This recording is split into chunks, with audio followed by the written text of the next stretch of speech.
বিধানসভা ভোটকে পাখির চোখ করে ইতিমধ্যেই ময়দানে নেমে পড়েছে রাজ্যের শাসক দল তৃণমূল।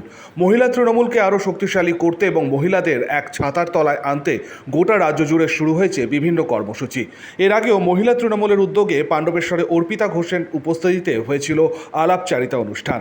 সোমবার দুর্গাপুর ফরিদপুর ব্লক মহিলা তৃণমূলের উদ্যোগে একটি সম্মেলন অনুষ্ঠিত হল তিলাবনী জঙ্গলে, যেখানে উপস্থিত ছিলেন রাজ্য তৃণমূলের ছাত্র পরিষদের chairperson Jaya Dutta. CPM BJP কংগ্রেসকে ধুলোয় মিশিয়ে যাতে আরও বেশি সংখ্যক আসন জেতা যায় এবং সকলের কাছে যাতে পৌঁছানো যায়, সেই লক্ষ্যেই এই কর্মসূচি। আজকে মহিলাদের একটি সম্মেলন মতো ছিল, তার সাথে সাথে আমরা একটা গেট টুগেদারও করলাম। সকলে মিলে একটু সামান্য ডাল ভাত খাওয়া দাওয়ারও ব্যবস্থা হয়েছে।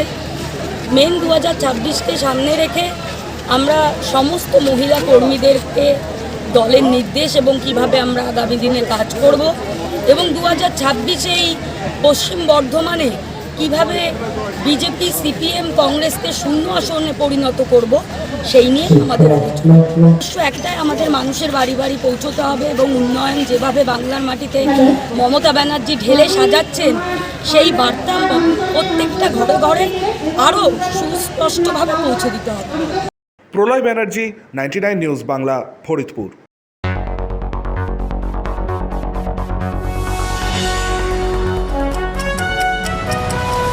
আপনারা দেখছেন 99 নিউজ বাংলা।